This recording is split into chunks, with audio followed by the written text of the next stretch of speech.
먼저 어머니, 제가 잘할게요. 내가 당신들 가만두지 않을 거야. 어머니, 저만 믿으세요.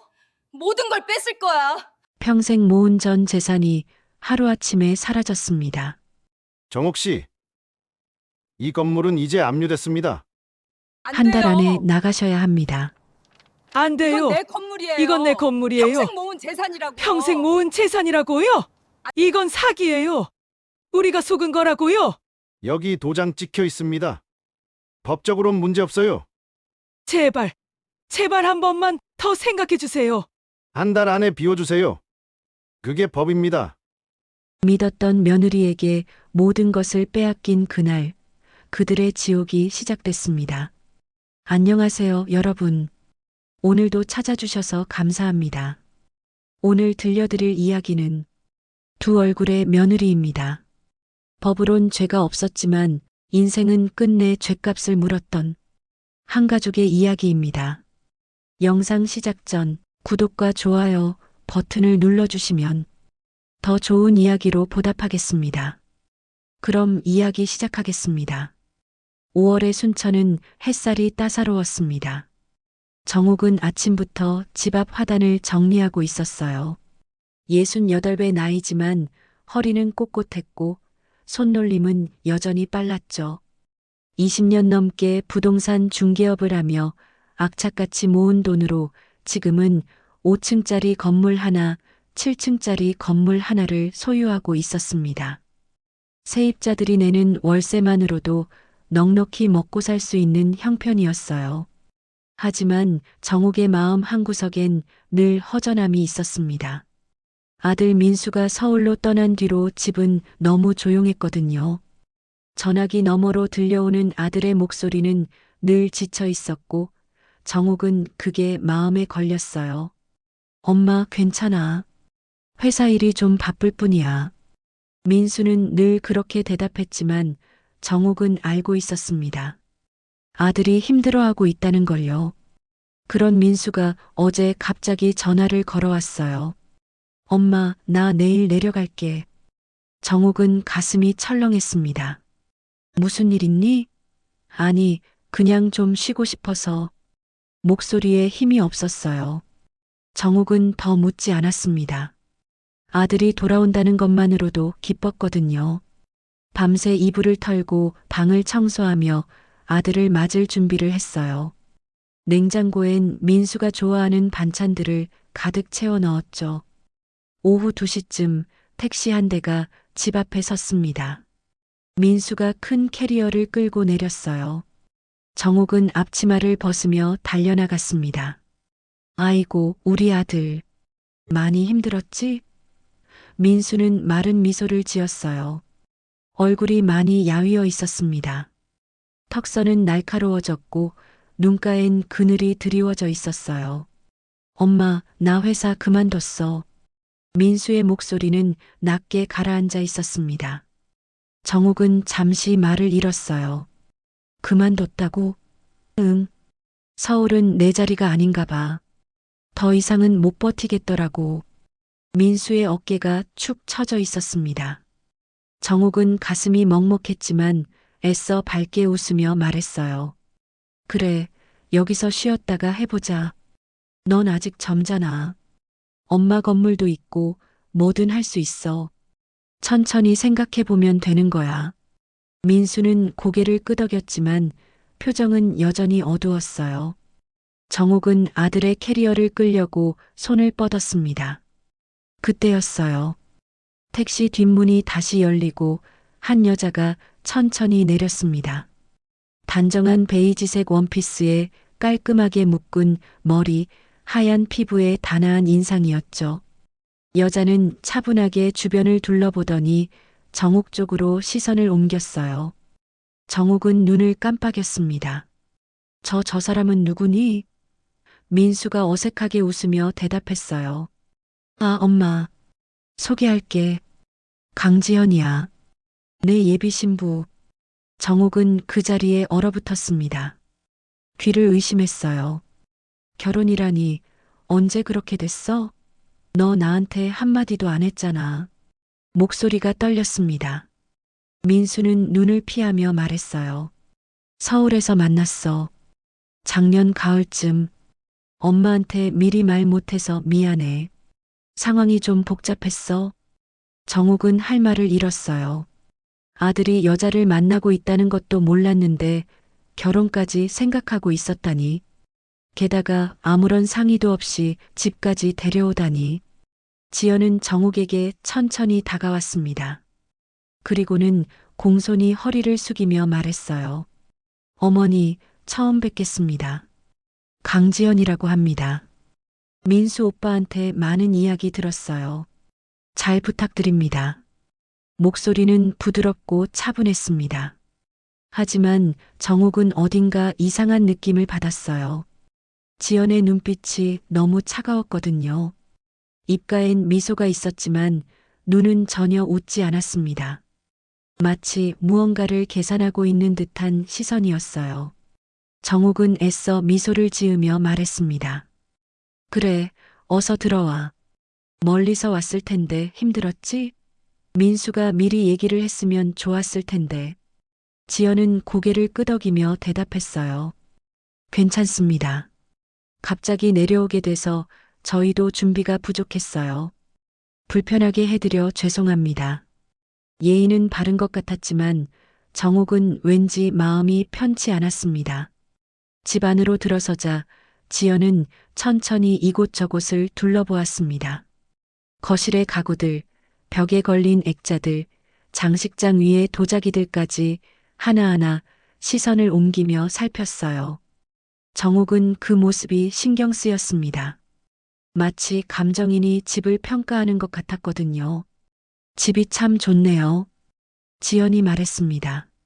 넓고 깔끔하시네요. 어머니 혼자 사시기엔 너무 큰 것 같은데요. 정욱은 애써 웃으며 대답했어요. 그래, 민수 떠나고 나서 좀 쓸쓸했지. 이제 내가 왔으니 좋구나. 앞으로 여기서 같이 지내면 되겠네. 지연은 고개를 끄덕였지만 표정엔 변화가 없었어요. 민수는 옆에서 어색하게 서 있다가 입을 열었습니다. 엄마, 지연이가 좀 피곤할 것 같으니까 방에서 쉬게 해줄게. 정욱은 안방 맞은편 작은 방을 가리키며 말했어요.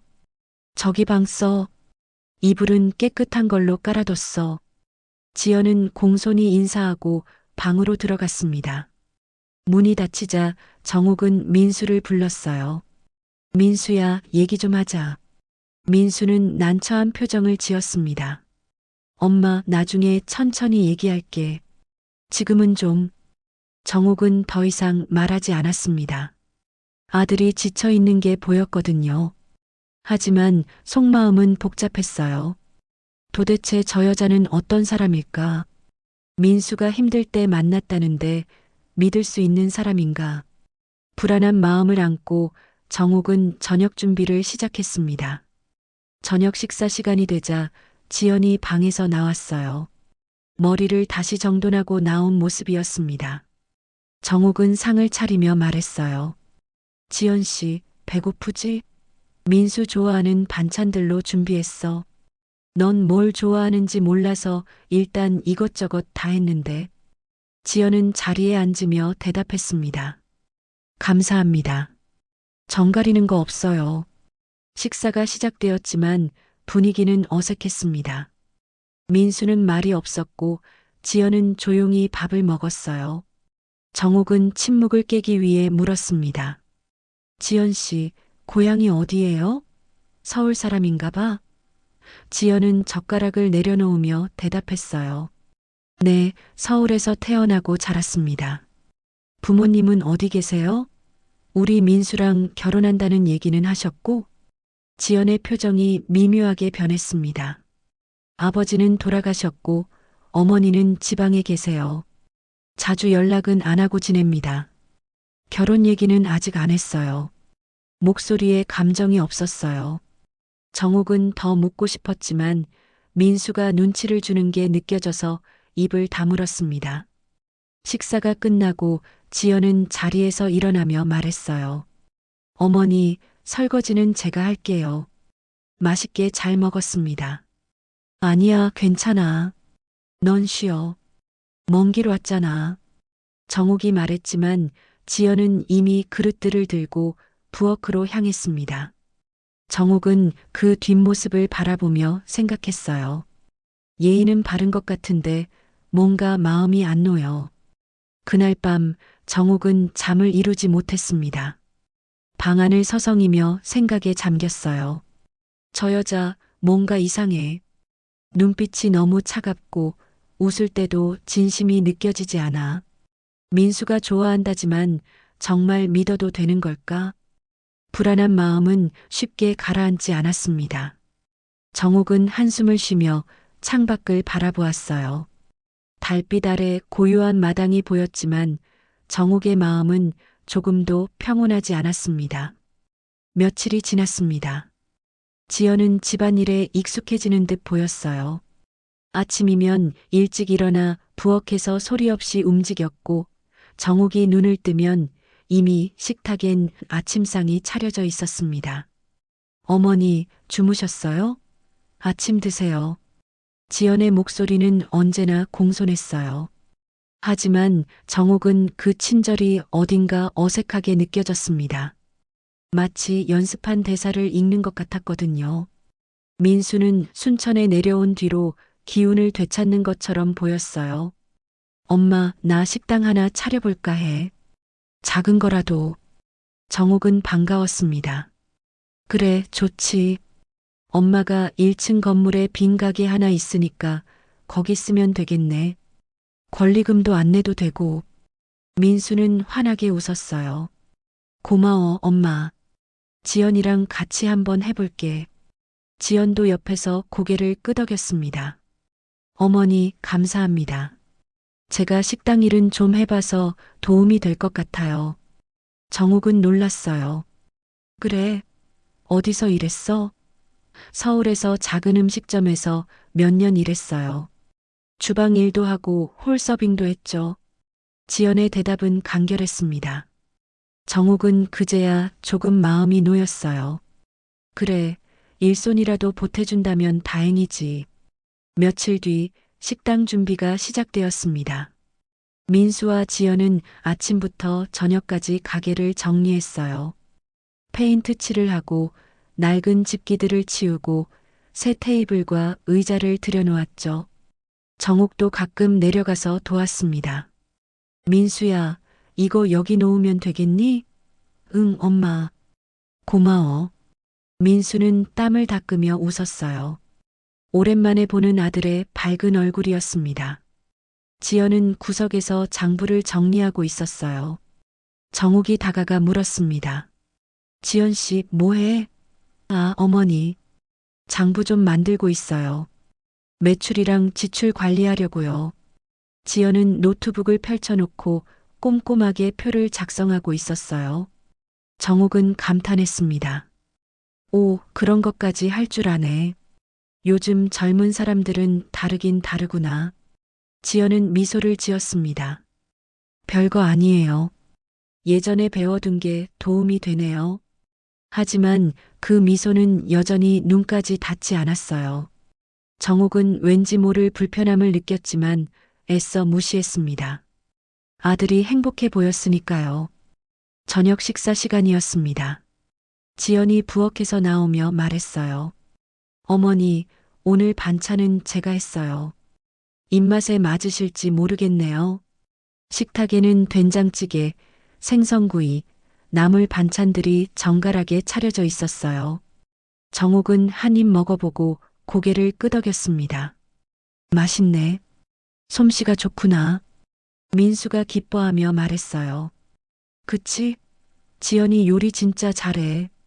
엄마도 이제 좀 쉬셔. 지연이가 다 할게. 정옥은 웃으며 대답했어요. 그래도 내가 해야지. 아직 팔팔한데 뭘. 하지만 속으론 조금 서운했습니다. 아들이 자기보다 지연의 손맛을 더 좋아하는 것 같았거든요. 식사를 마치고 설거지를 하는데 지연이 다가왔습니다. 어머니, 제가 할게요. 앉아 계세요. 아니야, 괜찮아. 같이 하자. 정옥은 함께 설거지를 하며 지연에게 말을 걸었어요. 지연 씨, 우리 민수 잘 좀 부탁해. 서울에서 많이 힘들었나 봐. 지연은 고개를 끄덕였습니다. 네, 잘 알고 있어요. 제가 잘 돌볼게요. 그런데 그 순간 지연의 표정이 미묘하게 변했어요. 마치 무언가를 참고 있는 듯한 표정이었습니다. 정옥은 이상한 느낌이 들었지만 곧 지연은 다시 평소의 차분한 얼굴로 돌아왔어요. 어머니, 요즘 피곤하신 것 같은데 괜찮으세요?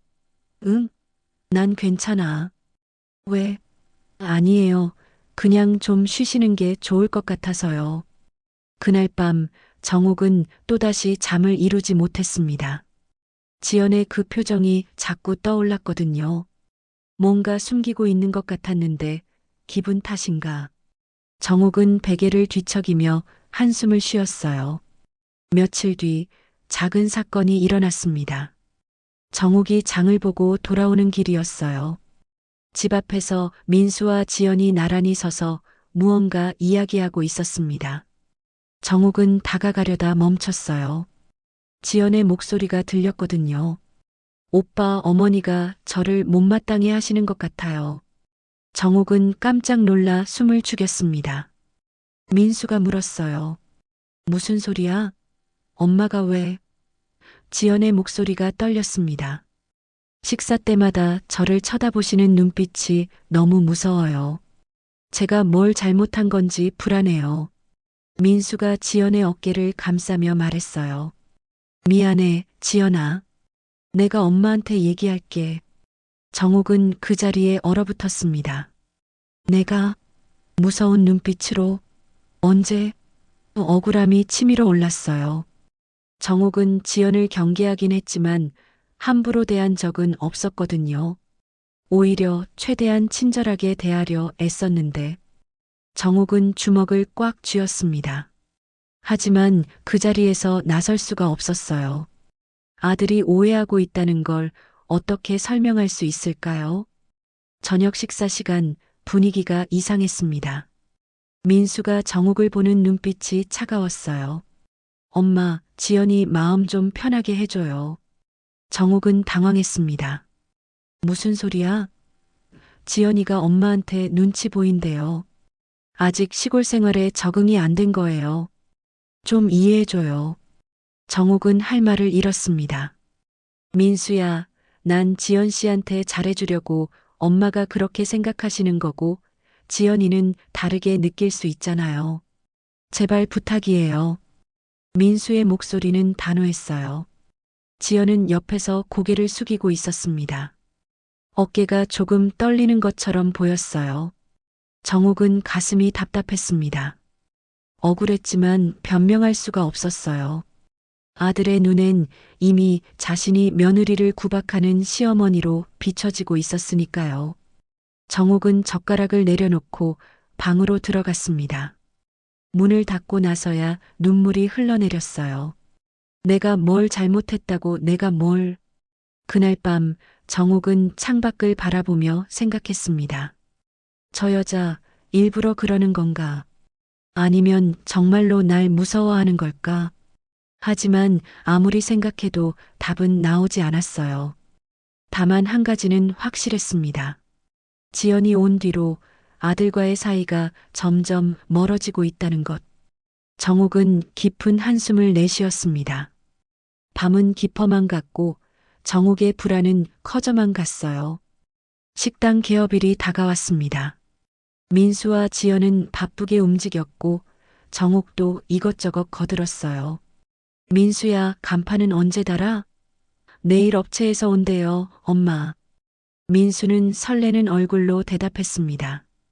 정옥은 아들의 밝은 모습이 좋았지만 마음 한구석엔 여전히 불편함이 자리 잡고 있었어요. 그날 오후 정옥은 가게 안을 정리하고 있었습니다. 지연은 계산대 앞에서 메뉴판을 정리하고 있었어요. 정옥이 다가가 물었습니다. 지연 씨, 메뉴 가격은 정했어? 지연은 환하게 웃으며 대답했어요. 네, 어머니. 한번 봐주세요. 정옥이 메뉴판을 보는데 가격이 좀 높아 보였습니다. 이건 좀 비싼 거 아니야? 이 동네에서 이 가격 받기 힘들 텐데. 지연의 얼굴에서 미소가 사라졌습니다. 아, 네. 그렇게 생각하시는군요. 목소리가 차갑게 식었어요. 정옥은 당황했습니다. 아니, 그냥 이 동네 물가를 생각해서 하는 말이야. 지연은 대답 없이 메뉴판을 치우며 고개를 돌렸어요. 그 순간 민수가 안으로 들어왔습니다. 지연은 곧바로 표정을 바꿨어요. 눈가에 눈물이 글썽이며 민수에게 다가갔습니다. 오빠 왜? 무슨 일 있어? 민수가 걱정스럽게 물었어요. 지연은 고개를 저으며 말했습니다. 아니야, 아무것도 아니야. 내가 좀 예민했나 봐. 하지만 목소리는 떨리고 있었어요. 민수가 정욱을 돌아보았습니다. 엄마, 무슨 일 있었어요? 정욱은 어리둥절했어요. 아니, 그냥 메뉴 가격 얘기 좀 했을 뿐인데. 지연아, 엄마가 뭐라고 했어? 지연은 손을 저으며 대답했습니다. 괜찮아, 오빠. 어머니 말씀이 맞아. 내가 서울 물가로만 생각했나 봐. 다시 조정할게. 정욱은 뭔가 이상했지만 입을 다물었습니다. 민수는 지연의 어깨를 토닥이며 말했어요. 힘들면 얘기해. 엄마한테 눈치 보지 말고. 그 말에 정욱은 가슴이 철렁 내려앉았습니다. 자신이 며느리에게 눈치를 준 것처럼 들렸거든요. 며칠 뒤 저녁 식사 준비를 하는 중이었습니다. 정욱이 부엌에서 김치찌개를 끓이고 있었어요. 지연이 들어와 말했습니다. 어머니, 제가 도와드릴게요. 아니야, 괜찮아. 넌 쉬어. 정욱이 대답했지만 지연은 이미 앞치마를 두르고 있었어요. 지연이 냉장고에서 파를 꺼냈습니다. 어머니, 파 썰어 드릴게요. 정욱은 고개를 끄덕였어요. 지연은 파를 썰다가 갑자기야 하고 작은 비명을 질렀습니다. 손가락에서 피가 났어요. 정욱이 깜짝 놀라 다가갔습니다. 어머, 괜찮아? 물로 씻어봐. 지연은 손가락을 입에 넣으며 고개를 저었어요. 괜찮아요. 제가 조심성이 없었네요. 정욱이 구급상자를 가져오려는데 민수가 부엌으로 들어왔습니다. 무슨 일이야? 지연이 재빨리 손을 뒤로 감추며 말했어요. 아무것도 아니야, 오빠. 하지만 민수는 지연의 손을 잡아 확인했습니다. 다쳤잖아. 어떻게 된 거야? 지연은 눈물을 글썽이며 대답했어요. 파 썰다가 그랬어. 괜찮아. 민수가 정욱을 돌아보았습니다. 엄마, 지연이한테 왜 칼질을 시켜요? 다치면 어떡해요? 정욱은 어이가 없었습니다. 내가 시킨 게 아니라 지연 씨가 도와준다고 그래도 조심시켜야죠. 지연이는 엄마 며느리예요. 가족이라고요. 민수의 목소리가 날카로워졌어요. 지연은 민수의 팔을 붙잡으며 말했습니다. 오빠 됐어. 어머니 탓이 아니야. 내가 서툴렀어. 하지만 그 말이 오히려 정욱을 더 곤란하게 만들었습니다. 마치 정욱이 며느리를 구박해서 억지로 일을 시킨 것처럼 보였거든요. 민수는 지연을 데리고 거실로 나갔어요. 정욱은 홀로 부엌에 남아 김치찌개를 저었습니다. 손이 떨렸어요. 그날 밤 정욱은 화장실을 가려고 방에서 나왔습니다. 민수의 방문 틈으로 불빛이 새어나왔어요. 지연의 목소리가 들렸습니다.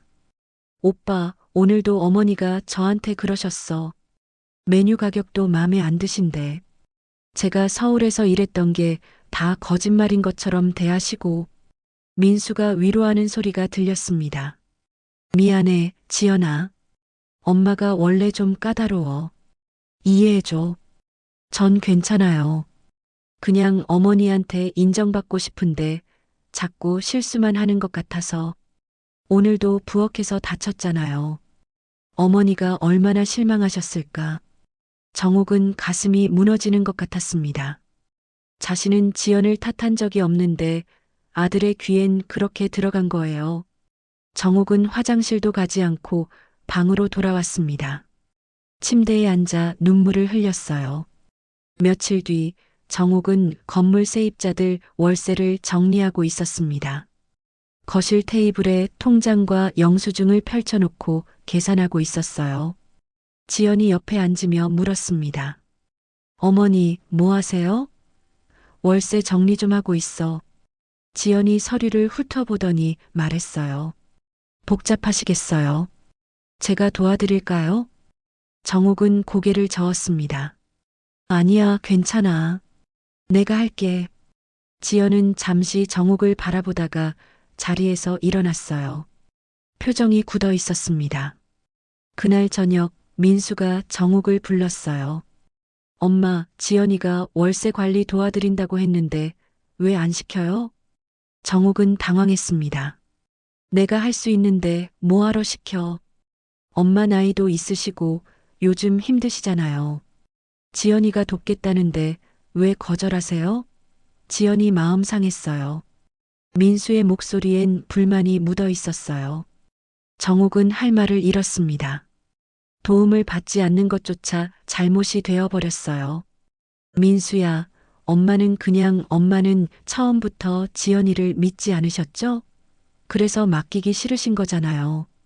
민수의 말에 정옥은 가슴이 찢어지는 것 같았습니다. 내가 엄마를 그렇게 보니?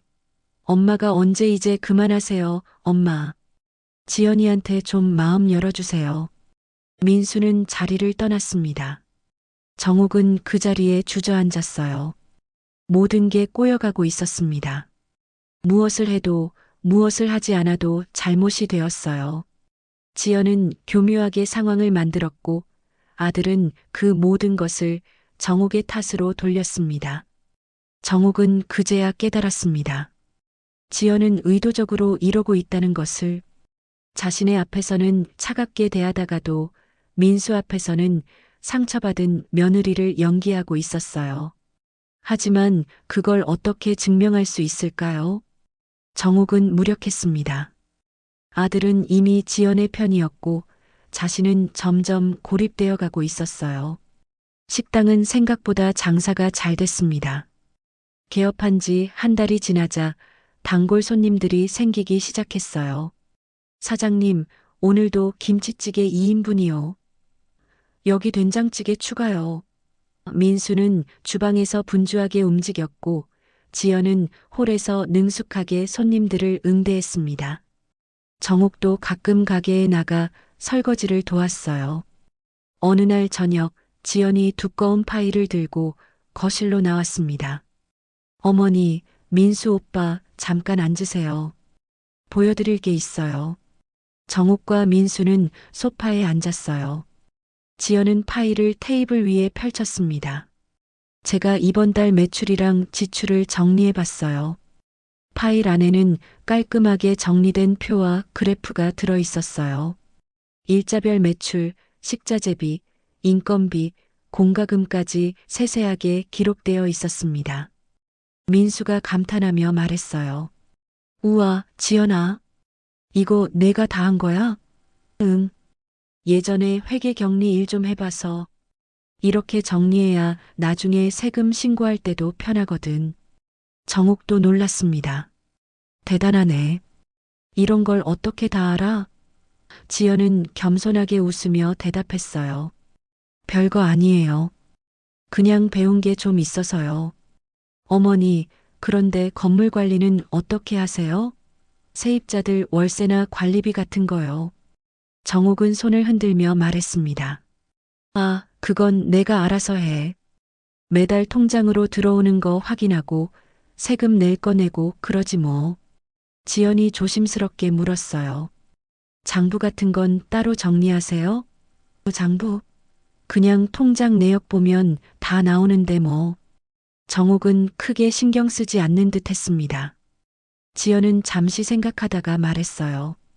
어머니, 제가 한번 정리해 드릴까요?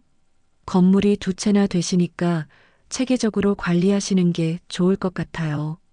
나중에 상속이나 증여 문제도 있고 세금 문제도 복잡할 수 있거든요.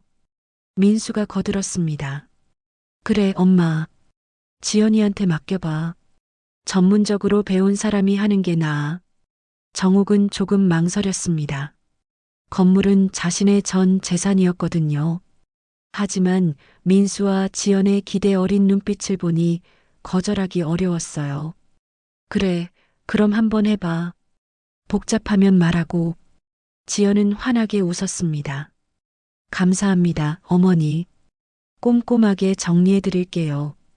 다음 날부터 지연은 정욱의 통장, 등기부등본, 세금 고지서, 임대차 계약서 등을 모두 모았습니다.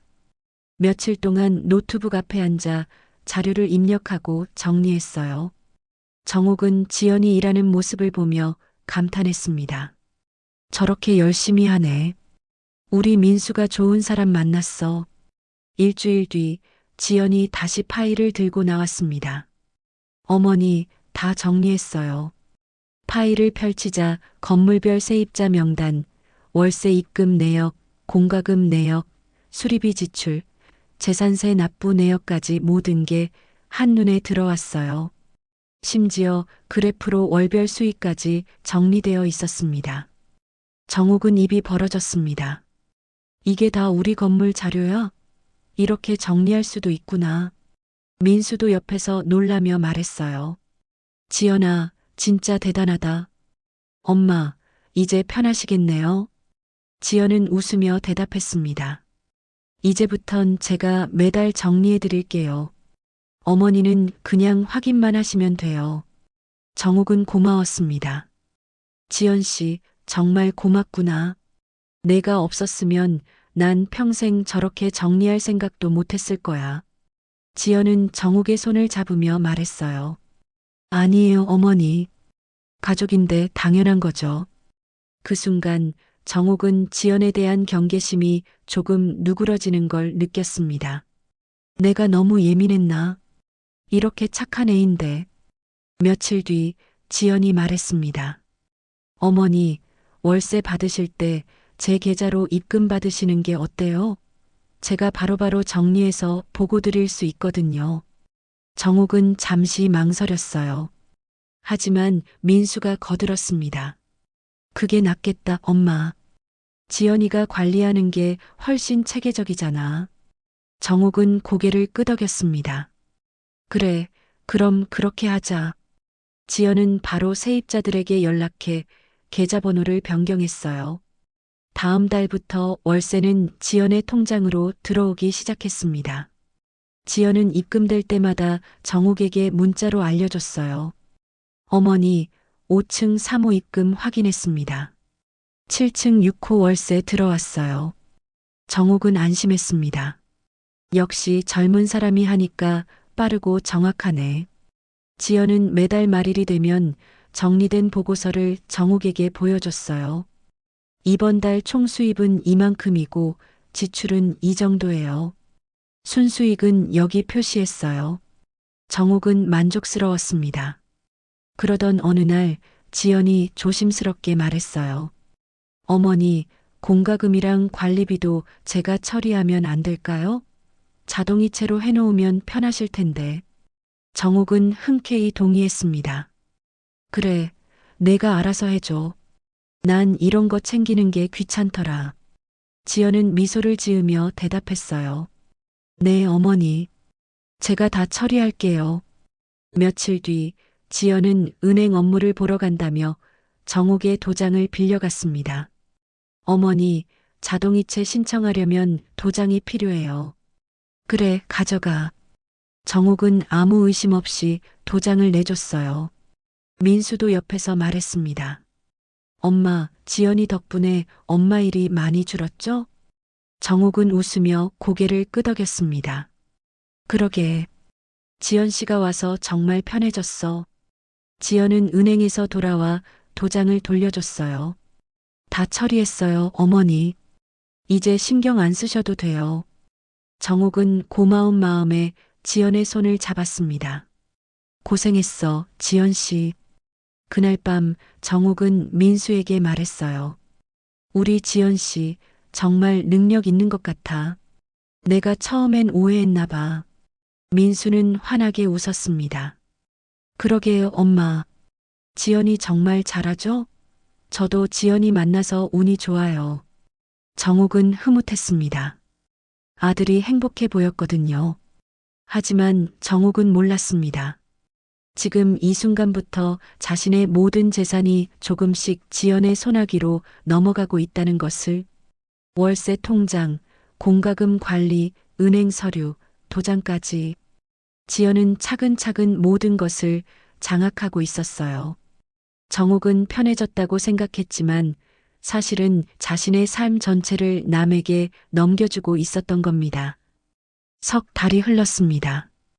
식당은 안정적으로 자리를 잡았고 지연은 여전히 건물 관리를 완벽하게 해내고 있었어요. 정욱은 이제 아무 걱정 없이 지냈습니다. 매달 말일이 되면 지연이 가져오는 보고서를 보며 고개를 끄덕이는 게 전부였죠. 이번 달도 잘 정리했네. 고생했어, 지연 씨. 그런데 어느 날 이상한 일이 생겼습니다. 5층 건물 2층에서 식료품 가게를 운영하던 세입자가 정욱을 찾아왔어요. 사장님, 저희 다음 달에 나가려고요. 정욱은 깜짝 놀랐습니다. 왜요? 장사 잘 되는 것 같던데. 세입자는 난처한 표정을 지었어요. 건물주가 바뀐다고 들었거든요. 그래서 미리 나가는 게 낫겠다 싶어서요. 정욱은 어리둥절했습니다. 건물주가 바뀐다고요? 무슨 소리예요? 제가 건물주인데. 세입자는 고개를 갸우뚱했어요. 아, 그래요? 저희는 관리하시는 분한테 그렇게 들었는데 아무튼 저희는 나가기로 했어요. 세입자는 그렇게 말하고 돌아갔습니다. 정욱은 불안했습니다. 집으로 돌아와 지연에게 물었어요. 지연 씨, 2층 식료품 가게에서 나간대. 혹시 무슨 얘기 들은 거 있어? 지연은 태연하게 대답했습니다. 아, 그분들이요? 장사가 안 돼서 나가신대요. 새 세입자 알아보고 있어요. 정욱은 고개를 끄덕였지만 마음 한구석이 개운치 않았어요. 며칠 뒤 또 다른 세입자가 떠났습니다. 7층 건물 4층에서 미용실을 하던 사람이었어요. 정욱은 이상했습니다. 왜 갑자기 세입자들이 나가는 거지? 민수에게 물었지만 민수도 몰랐어요. 글쎄요, 엄마. 지연이한테 물어봐요. 정욱은 다시 지연을 찾았습니다. 지연 씨, 미용실도 나갔다며? 지연은 고개를 끄덕였어요. 네, 어머니. 요즘 경기가 안 좋아서 그런가 봐요. 걱정 마세요. 제가 새 세입자 구할게요. 정욱은 불안했지만 지연을 믿기로 했습니다. 경기가 안 좋으면 그럴 수도 있겠지. 한 달이 지났지만 새 세입자는 들어오지 않았습니다. 빈 가게들은 그대로였어요. 정욱이 물었습니다. 지연 씨, 세입자는 구했어? 아직이요, 어머니. 조건 맞는 사람을 찾기가 쉽지 않네요. 지연의 대답은 차분했습니다. 정욱은 초조했지만 재촉하지 않았어요. 그러던 어느 날 우편함에 이상한 고지서들이 쌓이기 시작했습니다. 건물세 체납 안내, 관리비 연체 통보, 압류 예고 통지. 정욱은 손이 떨렸어요. 이게 뭐야? 세금을 안 낸 거야? 급히 지연을 찾았습니다. 지연 씨, 이게 무슨 고지서야? 세금 안 냈어? 지연은 고지서를 받아들고 침착하게 말했어요. 아, 이거요? 제가 처리할게요, 어머니. 착오가 있었나 봐요. 착오? 압류 예고까지 왔는데 착오라고? 정욱의 목소리가 떨렸습니다. 지연은 미소를 지으며 대답했어요. 괜찮아요. 제가 은행 가서 확인해 볼게요. 걱정 마세요. 민수가 다가왔습니다. 엄마, 뭔 일이에요? 세금 고지서가 왔는데 체납이래. 민수가 지연을 돌아봤어요. 지연아, 이거 어떻게 된 거야? 지연은 차분하게 설명했습니다. 오빠, 요즘 세입자들이 많이 나가서 수입이 줄었잖아. 그래서 세금 낼 돈이 좀 부족했어. 하지만 괜찮아. 제가 처리할 방법이 있어. 민수는 안도하며 정옥을 바라봤어요. 엄마, 지연이가 처리한대요. 걱정 마세요. 정옥은 불안했지만 더 이상 말하지 못했습니다. 아들이 지연을 믿고 있었거든요. 며칠 뒤 지연은 어디론가 전화를 걸었습니다. 정옥은 우연히 그 전화를 엿듣게 됐어요. 네, 맞습니다. 담보대출 진행해 주세요. 건물 등기부등본은 이미 보내드렸고요. 정옥은 깜짝 놀라 지연에게 다가갔습니다. 지연 씨, 지금 무슨 전화야? 담보대출? 지연은 전화를 끊고 정옥을 돌아봤어요. 아, 어머니. 세금 내려고 잠깐 대출 받으려고요. 금방 갚을 거예요. 정옥은 가슴이 철렁했습니다. 대출? 내 건물로? 네, 어머니. 걱정 마세요. 일시적으로 필요한 거예요. 세입자 들어오면 바로 갚을 수 있어요. 지연의 목소리는 여전히 차분했어요. 정옥은 불안했지만 민수가 옆에서 말했습니다. 엄마, 지연이 알아서 하는 거니까 믿어봐요. 며칠 뒤 은행에서 서류가 도착했습니다. 정옥은 서류를 펼쳐봤어요. 그런데 이상했습니다. 담보 설정 금액이 생각보다 컸거든요. 지연 씨, 이거 금액이 왜 이렇게 커? 지연은 서류를 보며 대답했어요. 아, 여유 있게 받아둔 거예요. 나중에 또 필요할 수도 있으니까요. 정옥은 뭔가 석연치 않았지만 이미 도장을 찍어준 상태였어요. 되돌릴 수도 없었습니다. 그날 밤 정옥은 잠을 이루지 못했습니다. 불안한 마음이 가시지 않았거든요. 내가 잘못 생각하는 걸까? 지연 씨를 믿어야 하는데. 다음 날 아침 정옥은 5층 건물에 내려갔습니다. 그런데 건물 입구에 낯선 안내문이 붙어 있었어요. 건물 매각 예정 마이너스 문의 10-XXXX-XXXX. 정옥은 눈앞이 캄캄해졌습니다. 이게 무슨 일이야? 누가 내 건물을 팔아? 급히 집으로 돌아와 지연에게 물었습니다. 지연 씨, 건물 매각 안내문이 붙어 있던데 이게 뭐야? 지연은 당황한 표정을 지었어요. 네, 그게 무슨 말씀이세요? 5층 건물 입구에 붙어 있더라고. 내가 모르는 일이야? 지연은 고개를 저었습니다. 전 모르는 일이에요, 어머니. 누가 장난친 거 아닐까요? 정옥은 혼란스러웠습니다. 민수에게 얘기했지만 민수도 어리둥절해 했어요. 엄마, 누가 그런 짓을 한 거지? 경찰에 신고해야 하나? 정옥은 고개를 저었습니다. 일단 지켜보자. 뭔가 이상해. 며칠 뒤 7층 건물에도 똑같은 안내문이 붙었습니다. 정옥은 공포를 느꼈어요. 누군가 내 건물을 노리고 있어. 하지만 누군지 알 수 없었습니다. 지연은 여전히 모른다고 했고 민수도 아무것도 몰랐어요. 그날 밤 정옥은 혼자 앉아 생각했습니다. 세입자들이 떠나고 세금을 못 내고 대출을 받고 건물 매각 안내문까지 이게 우연일까? 불안한 예감이 스쳤어요. 하지만 정옥은 아직 깨닫지 못했습니다. 이 모든 일이 계획된 것이라는 걸. 지연이 조금씩 천천히 정옥의 모든 것을 빼앗아가고 있다는 걸. 정옥은 창밖을 바라보며 중얼거렸습니다. 뭔가 잘못되고 있어. 하지만 뭐가 잘못된 건지 모르겠어. 밤은 깊어갔고 정옥의 불안은 점점 커져만 갔어요. 이상한 그림자가 자신을 덮쳐오고 있었지만 정옥은 그 실체를 알지 못했습니다. 아침 햇살이 방 안을 비쳤습니다. 민수는 눈을 뜨며 옆자리를 더듬었어요. 차갑고 텅 빈 이불이 손에 잡혔습니다. 지연아?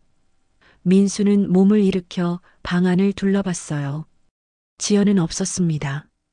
화장실인가 싶어 나가봤지만 거기에도 없었어요.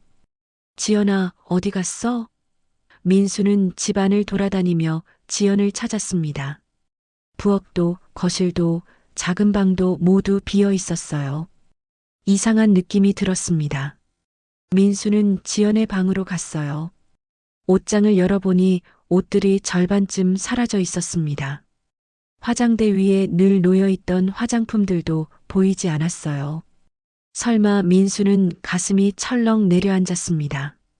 급히 전화기를 꺼내 지연에게 전화를 걸었어요. 신호음이 울렸지만 받지 않았습니다.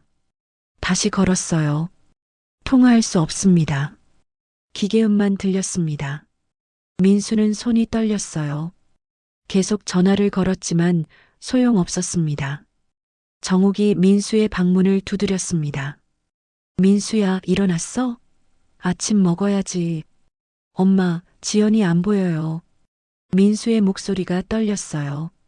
정욱은 문을 열고 들어왔습니다. 뭐? 지연 씨가? 옷도 없어졌고 전화도 안 받아요. 정욱은 불안한 얼굴로 지연의 방을 확인했습니다. 텅 빈 옷장과 화장대를 보며 가슴이 철렁 내려앉았어요. 이게 무슨 일이야? 정욱의 목소리가 떨렸습니다. 민수는 다시 전화를 걸었지만 여전히 연결되지 않았어요. 왜 전화를 안 받는 거지? 무슨 일 있는 건가? 일단 가게로 가보자. 혹시 먼저 나간 건지도 몰라. 정욱이 말했습니다. 두 사람은 급히 옷을 입고 1층 식당으로 향했어요. 비가 부슬부슬 내리고 있었습니다. 골목을 지나 건물 앞에 다다랐을 때 정욱과 민수는 발걸음을 멈췄어요. 식당 입구에 낯선 남자 서너 명이 서 있었습니다.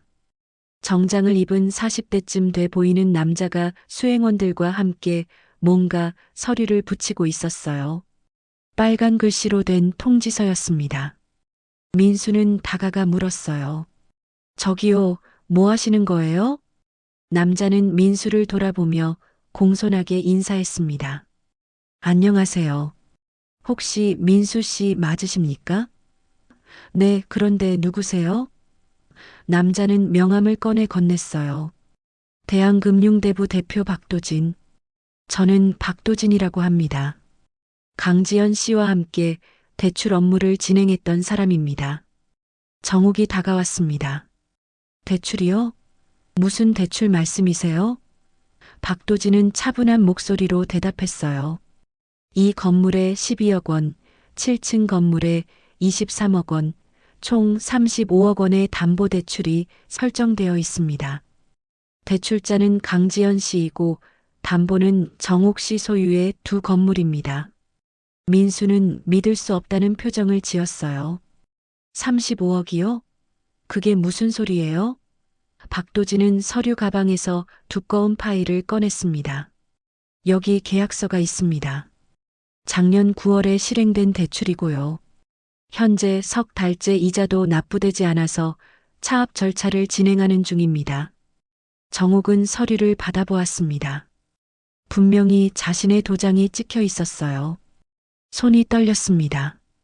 이건 제가 모르는 사이에 모르셨다고요? 박도진은 고개를 갸우뚱했어요. 하지만 여기 본인 도장이 찍혀 있는데요. 법적으로는 동의하신 걸로 간주됩니다. 민수가 소리쳤습니다. 이건 사기예요. 저희 어머니를 속인 거라고요. 박도진은 동정 어린 눈빛으로 두 사람을 바라봤지만 표정은 단호했어요. 그렇다 하더라도 법적으로 처리할 수밖에 없습니다.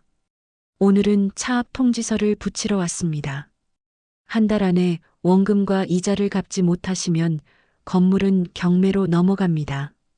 정욱은 다리에 힘이 풀려 벽에 기댔습니다. 지연 씨가 어디 있는지 아세요? 박도진은 고개를 저었어요. 저도 연락이 안 됩니다. 어제부터 전화가 꺼져 있더군요. 아마 도망간 것 같습니다. 민수는 주먹을 쥐었습니다. 도망갔다고요? 네, 대출금 35억은 이미 찾아갔습니다. 강지연 씨 계좌로 입금됐다가 전액 인출됐어요. 추적이 불가능합니다. 박도진의 말에 정옥과 민수는 망연자실했습니다. 박도진은 수행원들에게 신호를 보냈어요. 시작하세요.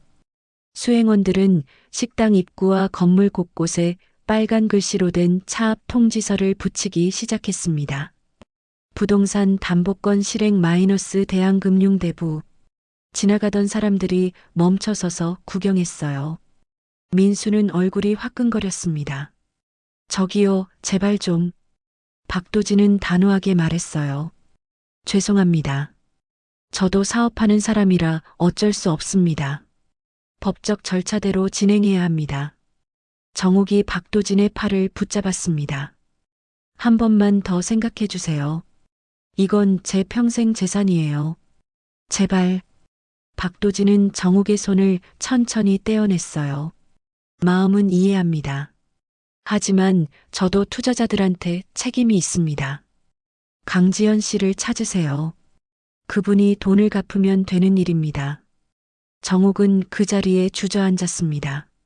민수가 어머니를 부축했어요. 박도진과 수행원들은 식당을 지나 옆 가게로 향했습니다. 빵집이었어요. 문을 열고 들어가니 주인이 반갑게 맞았습니다. 어서 오세요. 박도진은 명함을 건네며 말했어요. 안녕하세요. 이 건물 곧 경매로 넘어갑니다. 미리 알려드리러 왔어요. 빵집 주인의 얼굴이 굳었습니다. 경매요? 네, 한 달 안에 새 주인이 정해질 겁니다. 임대차 계약 다시 해야 할 수도 있으니 준비하세요. 박도진은 빵집에도 통지서를 붙였어요. 빵집 주인은 멍하니 서 있었습니다. 박도진 일행은 다시 나와 그 옆 옷가게로 들어갔습니다.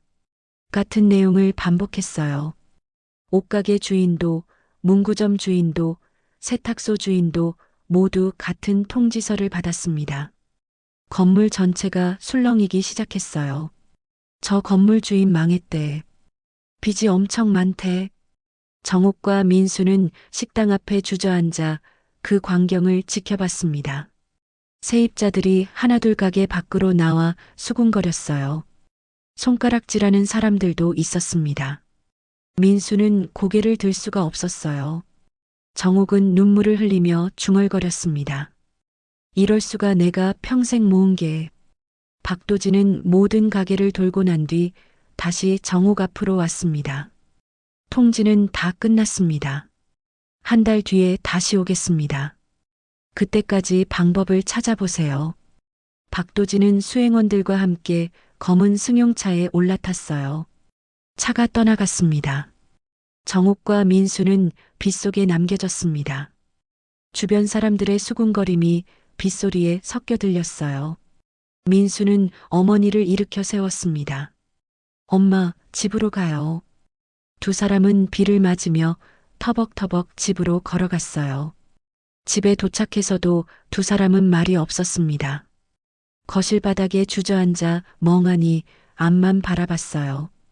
민수는 다시 지연에게 전화를 걸었지만 여전히 꺼져 있었습니다. 정옥은 벽에 기대어 중얼거렸어요. 지연 씨 왜 우리한테 이런 짓을. 그날 밤 비는 더욱 거세게 내렸습니다. 정옥과 민수는 서로의 손을 꼭 붙잡은 채 조용히 울었습니다.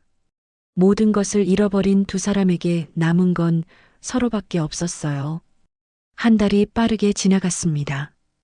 법원에서 경매 통지서가 날아왔어요. 부동산 경매 공고 -5층 건물 및 7층 건물. 정옥은 서류를 손에 쥔 채 멍하니 앉아 있었습니다. 민수는 변호사 사무실을 찾아다녔지만 소용없었어요. 도장이 찍혀 있고 등기가 넘어간 이상 법적으로 막을 방법이 없습니다. 하지만 저희 어머니가 속은 거예요. 며느리가 사기친 거라고요. 민수가 소리쳤지만 변호사는 고개를 저었어요. 사기 입증이 어렵습니다. 본인이 직접 도장을 찍으셨고 관리를 맡기셨다면 신뢰관계가 있었다고 봅니다. 강지연 씨를 찾아야 해결될 문제입니다. 민수는 무너졌습니다. 지연은 흔적도 없이 사라졌는데 어떻게 찾는단 말인가요? 2달이 지나자 경매가 시작됐습니다. 5층 건물은 예상가보다 낮은 가격에 낙찰됐어요. 7층 건물도 마찬가지였습니다. 새 주인이 정해지자 세입자들은 하나둘 떠나기 시작했어요. 사장님, 저희 다음 달에 나갑니다. 새 주인이 월세를 2배로 올린대요. 민수의 식당도 문을 닫아야 했습니다. 새 건물주가 찾아와 말했어요. 이 자리 다른 사람한테 임대 줄 겁니다. 1달 안에 비워주세요. 민수는 아무 말도 할 수 없었어요. 법적으로 아무런 권리가 없었거든요. 민수는 식당 문을 닫고 혼자 주저앉아 울었습니다. 정옥과 민수는 살던 집도 떠나야 했습니다. 집은 건물과 함께 경매로 넘어갔거든요. 이삿짐을 싸는 날 정옥은 방 안을 돌아보며 눈물을 흘렸어요. 여기서 민수 키우고 평생을 살았는데 이렇게 떠나게 되는구나. 민수는 어머니의 어깨를 안았습니다. 엄마, 미안해요. 다 제 잘못이에요. 2 사람은 작은 월세방으로 이사했습니다. 반지하 원룸이었어요. 습기가 차고 햇빛도 잘 들지 않았습니다. 하지만 달리 갈 곳이 없었어요. 통장 잔액은 바닥났고 빚만 남았습니다. 정옥은 방 한구석에 앉아 멍하니 벽만 바라봤어요. 민수는 일자리를 구해야 했습니다. 37의 나이에 할 수 있는 일은 많지 않았어요. 식당 경력이 있다고 해도 아무도 뽑아주지 않았습니다. 결국 민수는 건설 현장으로 향했어요. 막노동이라도 해야죠. 뭐라도 벌어야 엄마랑 먹고 살아요.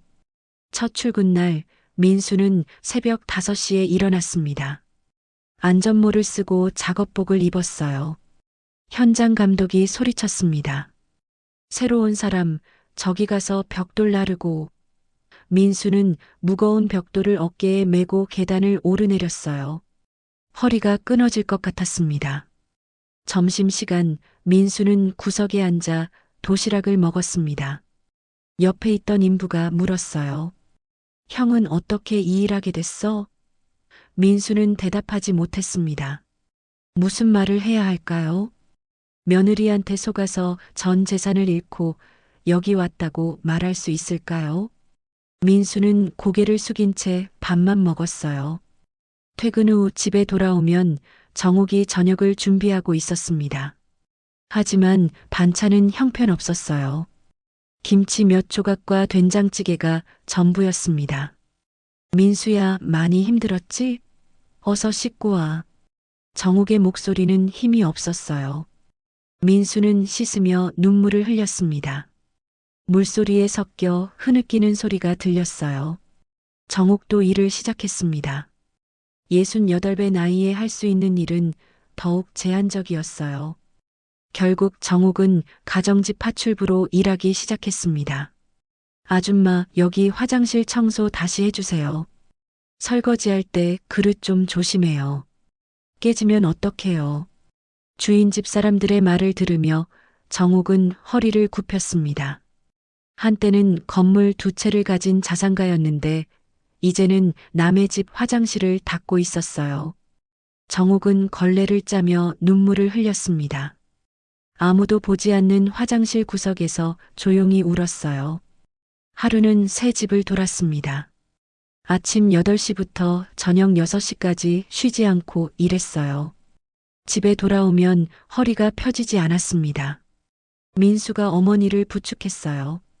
엄마, 이러다 쓰러지겠어요. 그만두세요.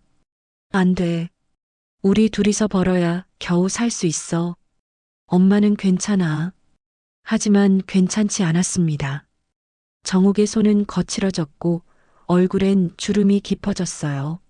한 달에 10만 원씩 모으던 화장품도 이젠 살 수 없었습니다. 거울을 볼 때마다 낯선 자신의 모습에 놀랐어요. 내가 이렇게 늙었나? 어느 날 민수는 시장 구석 분식집에서 점심을 사 먹었습니다. 김밥 한 줄이 3,000원이었어요. 민수는 지갑을 뒤졌지만 돈이 부족했습니다. 죄송한데 2,500원밖에 없는데 안 될까요? 주인 아주머니는 인상을 찌푸렸어요. 그럼 안 팔아요. 다른 데 가세요. 민수는 고개를 숙이고 나왔습니다. 결국 편의점에서 삼각김밥 하나를 샀어요. 1,200원이었습니다. 민수는 공사장 구석에 앉아 삼각김밥을 먹으며 눈물을 흘렸어요. 내가 어떻게 이렇게까지. 저녁 시간 정옥은 파출부일을 마치고 시장을 지나갔습니다. 상인들이 남은 야채를 싸게 팔고 있었어요. 아줌마, 이거 1,000원에 가져가. 정옥은 시든 배추를 샀습니다. 구멍난 신발을 질질 끌며 집으로 향했어요. 집에 도착해 정옥은 신발을 벗었습니다.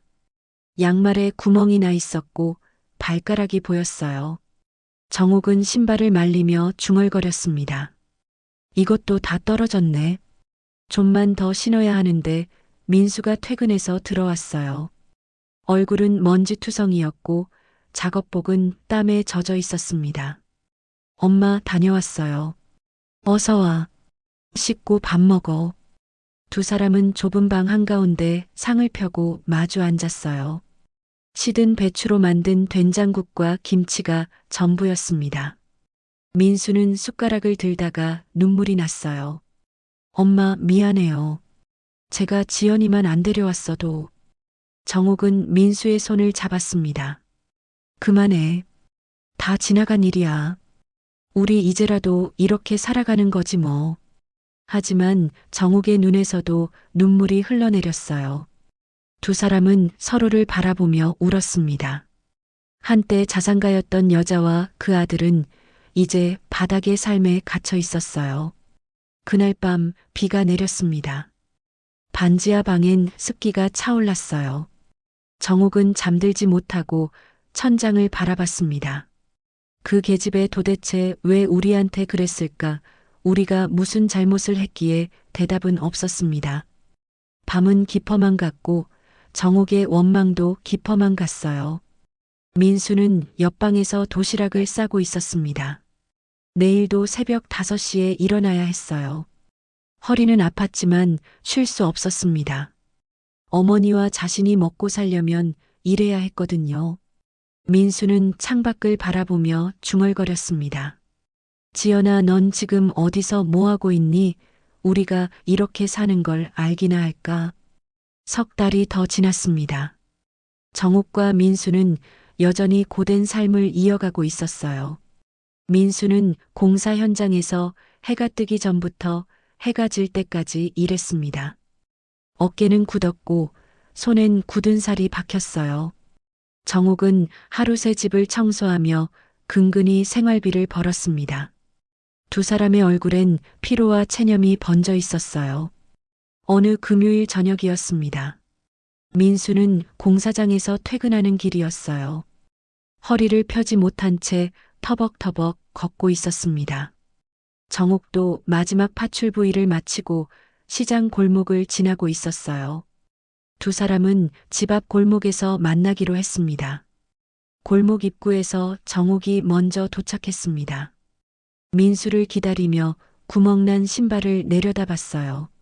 새 신발 하나 사줄 형편이 안 되네. 그때였습니다. 골목 입구에 검은색 세단 한 대가 천천히 멈춰 섰어요. 정옥은 무심코 차를 바라봤습니다. 뒷좌석 문이 열리고 한 여자가 내렸어요. 단정한 정장에 하이힐을 신은 여자. 정옥은 그 순간 숨이 멎었습니다. 강지연이었어요. 옆에는 박도진이 서 있었습니다. 지연 씨. 정옥의 목소리는 떨렸습니다. 민수도 뒤에서 걸어오다가 그 모습을 보고 얼어붙었어요. 지연아. 민수가 소리쳤습니다. 하지만 지연은 차갑게 서 있을 뿐이었어요. 미소도 당황한 기색도 없었습니다. 정옥이 다가갔습니다. 내가 왜 여기? 지연은 정옥을 똑바로 바라봤어요. 눈빛은 차갑고 단호했습니다. 어머니, 오래간만이네요. 목소리엔 감정이 없었어요. 정옥은 손이 떨렸습니다. 내가 우리한테 왜 그랬니? 우리가 무슨 잘못을 했다고. 지연은 잠시 침묵했습니다. 그리고는 천천히 입을 열었어요. 저희 아버지 강상태라는 이름 기억나세요? 정옥은 눈을 깜빡였습니다. 강상태? 그게 누구? 20년 전 어머니가 중개하신 단독주택이 있었죠. 순천 외곽에 있던 집이요. 정옥은 기억을 더듬었습니다. 20년 전 단독주택 흐릿한 기억이 떠올랐어요. 아, 그때 그 집 네, 그 집이요. 하지만 그 집엔 법적 문제가 있었어요. 소유권이 이중으로 설정되어 있었죠. 원래 주인이 따로 있었는데 집주인이 위조 서류로 등기를 넘긴 거였어요. 정옥은 얼굴이 하얗게 질렸습니다. 그건 내가 모르던 일이야. 집주인이 그렇게 모르셨다고요? 지연의 목소리가 날카로워졌어요. 아버지가 계약금 치르고 중도금까지 넣었는데 진짜 주인이 나타나서 모든 게 무효가 됐어요. 집엔 발도 들여놓지 못했죠. 민수가 다가왔습니다. 그래도 그건 법적인 문제잖아. 우리 엄마 잘못은 아니잖아. 지연은 민수를 차갑게 바라봤어요. 어머니는 그 집에 문제가 있다는 걸 알고 계셨어요. 집주인이 급하게 팔려고 한다는 것도 가격이 터무니없이 싼 것도 다 이상했죠. 하지만 수수료가 컸으니까 눈 감고 중개하신 거예요. 정옥은 뒤로 비틀거렸습니다. 기억이 났어요. 그때 그 집 집주인이 이상하게 급하게 팔려고 했었죠. 정옥은 의심스러웠지만 수수료가 2천만 원이나 되었기에 눈을 감았었어요. 설마 무슨 일이야 있겠어. 등기부등본도 깨끗한데. 하지만 그건 위조된 서류였던 겁니다. 아버지는 그 집에 전 재산을 쏟아부었어요. 대출까지 받아서요. 하지만 집은 들어가지도 못했죠. 진짜 소유주가 나타나서 명도 소송을 걸었고 아버지가 낸 돈은 한 푼도 돌려받지 못했어요. 집주인은 이미 도망간 뒤였거든요. 지연의 목소리가 떨렸어요.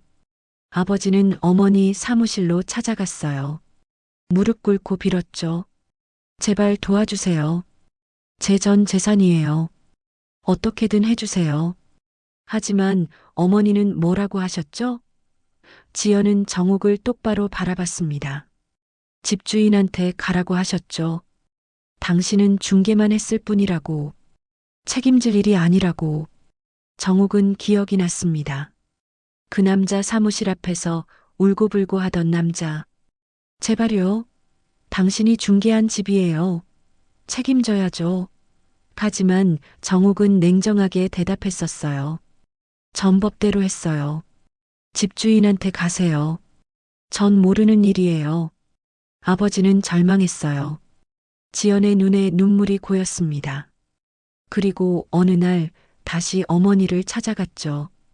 사무실 문을 두드렸지만 어머니는 나오지 않으셨어요. 아버지는 미쳐버렸어요. 문을 발로 차고 소리를 질렀죠. 그러다가 어머니 팔을 잡았어요.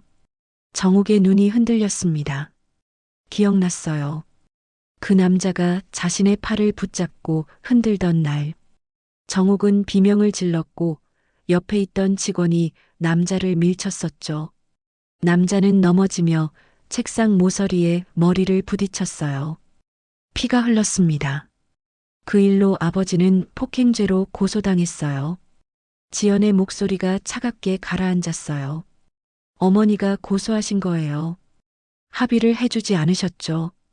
저런 사람은 벌을 받아야 한다고 하시면서요. 정옥은 입술을 깨물었습니다.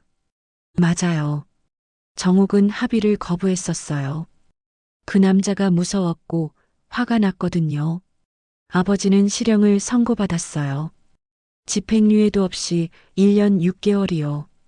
그 사이에 빚은 눈덩이처럼 불어났어요. 이자를 갚지 못했고 결국 사기죄까지 추가됐죠.